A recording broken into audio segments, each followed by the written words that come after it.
story that I'm going to read, The Princess and the Pea, written by Alicita Rodriguez and Joseph Starr, illustrated by Judy Hood.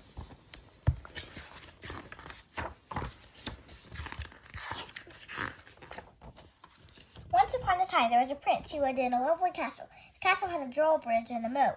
It had lots of towers and turrets, but the prince was lonely. He was very small, and his kingdom was very large.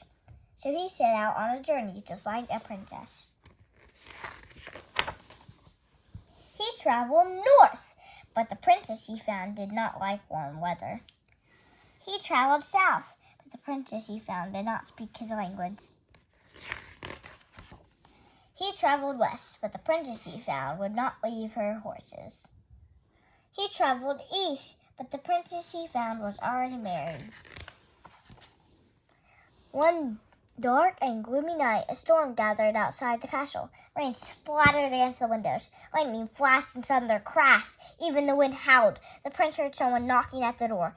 When he opened it, he found the princess who was all wet. Water dripped from her hair and from the tip of her nose. Water pooled in her pockets and inside her shoes. The princess asked to come in and promptly made friends with the dog. That's good, thought the prince. At dinner, the princess was very polite. She said please and thank you, which pleased the cook very much. That's good, thought the prince. In the library, she read a rather big book. It was as heavy as a brick. That's good, thought the prince. The queen noticed that the prince liked this princess. She was his mother after all, and mothers always know what you're thinking. So she took the prince into the study, where she could speak to him in private. It seems you like this princess, said the queen. I do. She's kind to animals, said the prince. That's true, said the queen.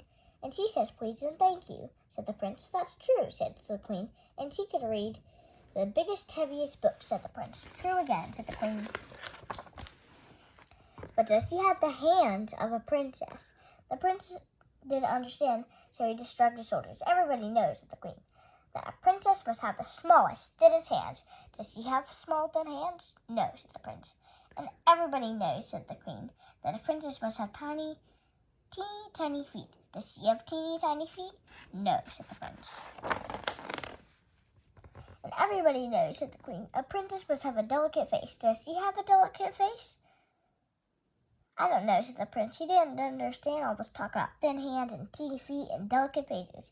He thought the princess had beautiful hands and beautiful feet and a lovely face. But most of all, said the queen, everybody knows that a princess must have a body that's as light as air. The queen and the prince prepared the princess's bed.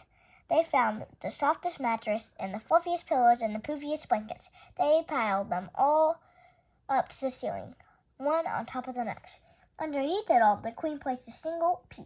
The princess is as light as air, said the queen. She'll feel the pea underneath her. She'll toss and turn and have an awful night's sleep. The princess went off to bed. She fluffed her pillows, tucked herself in, and fell right to sleep. At breakfast, the queen and the prince asked her how she slept. Perfectly well, said the princess. The pillows were lovely, and the sheets were as soft as cloud, and I had such odd, enchanting dreams. What kind of dreams? Asked the prince. Dreams about peas, said the princess. First one pea fell from the sky, then two, then three. Then there was a rainstorm of peas. They filled the moat and covered the drawbridge. Everything vanished beneath so many peas. Even the towers of the castle and the turrets and the stairs. And the only food in the castle was steaming hot pea soup. The queen didn't like this nonsense about peas. Well, it's settled, said the queen. The princess does not have a body that's light as air. She's not a true princess after all. But the prince thought she was a fine princess. That night, he put a pea in beneath his mother's bed. When he put his ear next to her bedroom door, he heard the queen snoring. She snored quite loudly, like a roaring lion and a clucking hen. At breakfast, the prince asked the queen how she slept. Perfectly well, she said. Then the prince held up the pea he had hidden beneath his mother's bed. Well, it's settled, said the prince. The queen does not have a body that's white as air. She's not a true queen after all. The queen was so shocked that she fainted, landing right in a bowl of jam.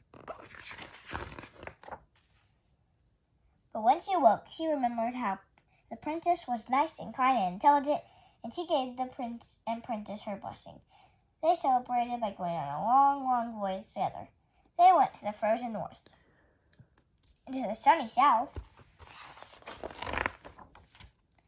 and to the wide open west. They even went to the exotic east.